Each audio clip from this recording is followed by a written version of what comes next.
Bienvenidos, mentes inquietas. Entre el final de la Edad Media y el comienzo de la Edad Moderna, un nuevo sistema de armamento cambió la guerra en Europa para siempre. El arma de fuego portátil adquiriría muchos nombres: espingarda, arcabuz, mosquete, fusil. A pesar de que sus primeras versiones eran bastante inefectivas, muchas personas y artesanos quedaron fascinados con la nueva invención y sus posibilidades. Con el tiempo y las mejoras técnicas, su uso en combate se fue justificando. Arcabuceros y mosqueteros rápidamente sustituyeron casi por completo a arqueros y ballesteros. ¿Pero por qué?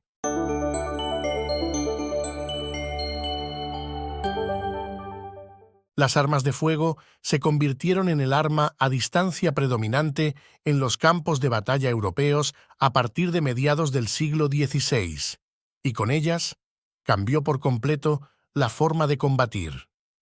Las armas de fuego no sustituyeron al arco y la ballesta simplemente por ser objetivamente superiores.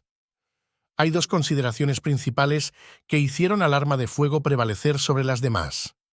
Al principio de la Edad Moderna, hubo en Europa un incremento, en general, de la población y producción.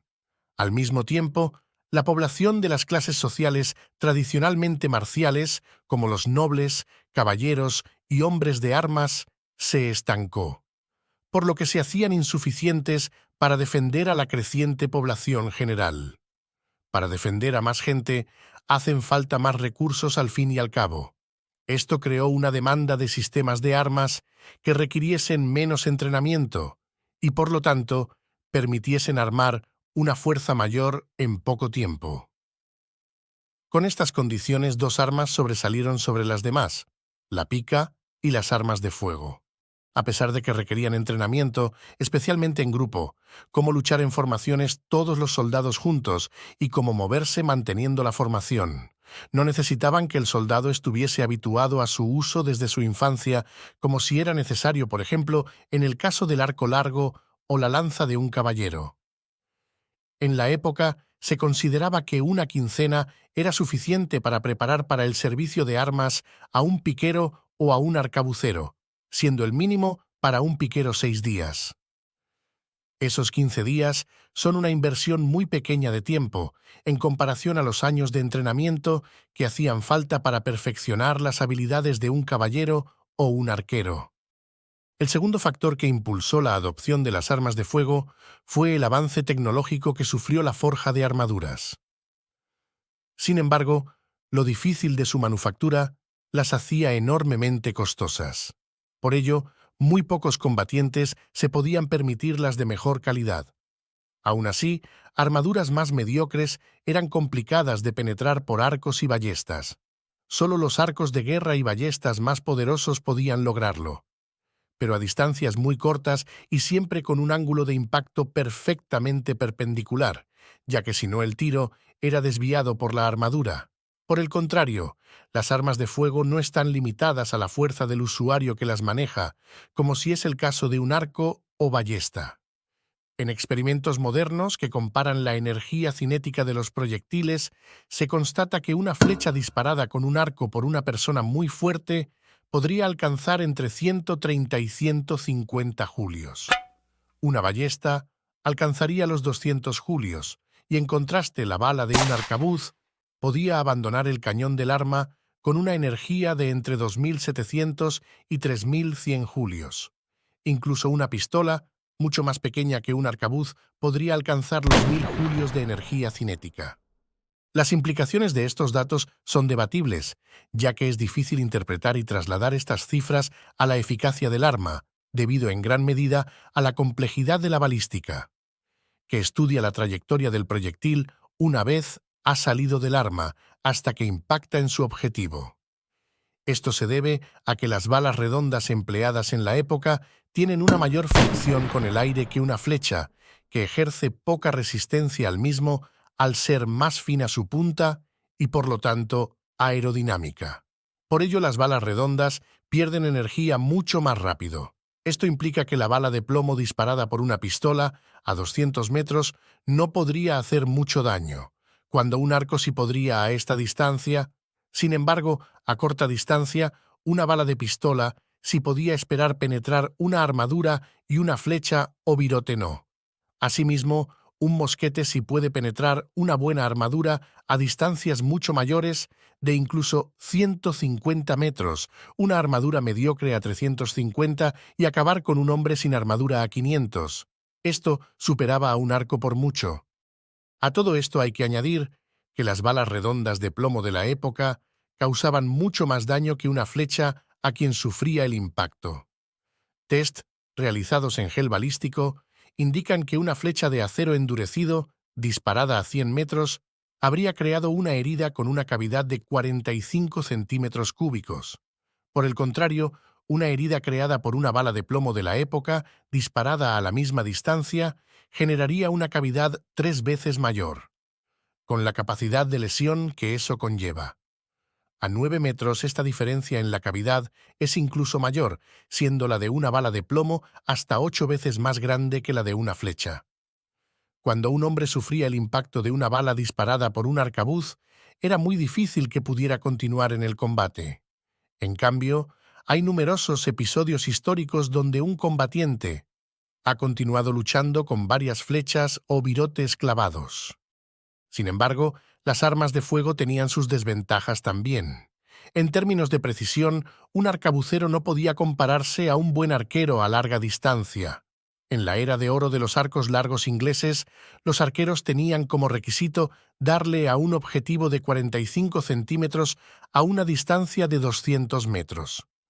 Esto contrasta con el entrenamiento de un arcabucero en el siglo XVI, el cual requería darle a una diana de 6 por 5 metros a una distancia de 120 metros. Ni siquiera un gran arcabucero podía darle de manera constante y certera a un hombre de pie a esta distancia. Debido al efecto Magnus, la desviación que provoca en la bala el spin con el que gira hace impredecible dónde va a impactar con exactitud. Sin embargo, el uso de las armas en combate era a distancias mucho menores, lo que hace de este factor menos importante siendo, según fuentes de la época, de un máximo de 75 metros, siendo un desperdicio de munición disparar a más distancia. Además, la precisión no era fundamental en un campo de batalla de la época, ya que el objetivo solía ser una formación de piqueros de entre 10 y 15 metros de ancho. Otra desventaja de las primeras armas de fuego era la cadencia. Mientras que un arquero entrenado podía disparar hasta 9 o 10 flechas por minuto, el proceso de recarga de un arcabuz o mosquete era muy lento y complejo. Sin embargo, el arco, a pesar de ser más rápido de disparar, es mucho más estresante y agota al combatiente antes, debido a la fuerza y energía que se debía usar para emplearlo. Por ende, la cadencia, a pesar de ser más lenta, podía ser sostenida más en el tiempo. Para recargar, el arcabucero debía quitar y asegurar su mecha y retirar los restos de pólvora usada del oído del arma, antes de cebarla con una pólvora especial. Después de aplastar la pólvora especial, con su dedo en el oído del arcabuz, cargaba el cañón del arma con pólvora normal, a continuación introducía y empujaba hasta el fondo del cañón, con una baqueta, la bala con un trozo de tela. Ahí ya podía amartillar el serpentín y soplar en la mecha para avivarla. De esta manera, el arma estaba lista para disparar. Este proceso podía durar minutos. En entrenamiento y condiciones perfectas, un veterano arcabucero podía lograr hasta 40 disparos a la hora. Pero un capitán de un tercio, en combate, no esperaba más de 10 disparos por hora, uno cada 6 minutos. Algunos expertos cifran la cadencia en 2 o 3 minutos por disparo. Para los mosquetes, armas de más calibre que los arcabuces, el proceso era más lento todavía, ya que había que encargarse del soporte u horquilla, que asistía al tirador en sujetar y estabilizar el pesado arma. Con todo esto, resulta más útil disparar una sola vez un proyectil capaz de penetrar y acabar con el enemigo, que disparar varios que no logran tal efecto. Para mediados del siglo XVI, las armas de fuego se convirtieron en el arma ofensiva predominante en la infantería europea por dos motivos esenciales: su efectividad frente a armaduras y la facilidad de entrenar al combatiente. Además, la mejora poco a poco de la tecnología de las armas de fuego y la mayor facilidad logística de producir balas y pólvora en masa para ejércitos con muchos más combatientes, en contraste con flechas y virotes que han de hacerse uno a uno, también contribuyó a su popularidad. Su éxito fue tal que poco a poco las armaduras se fueron eliminando del campo de batalla por inútiles, lo que a su vez permitió el aligeramiento del mosquete, ya que no eran necesarios calibres tan grandes. En la segunda mitad del siglo XVII, los mosquetes eran lo suficientemente ligeros para desprenderse de la horquilla. Esta evolución hizo que el mosquetero fuera sustituyendo poco a poco al arcabucero en los ejércitos europeos, unificando los conceptos tácticos de potencia de fuego y versatilidad en un solo soldado. Gracias por acompañarnos en La Mente Inquieta, tu puerta a la curiosidad intelectual. Esperamos que hayáis disfrutado explorando el tema de hoy con nosotros. Sigamos expandiendo nuestras mentes y descubriendo juntos el fascinante mundo que nos rodea.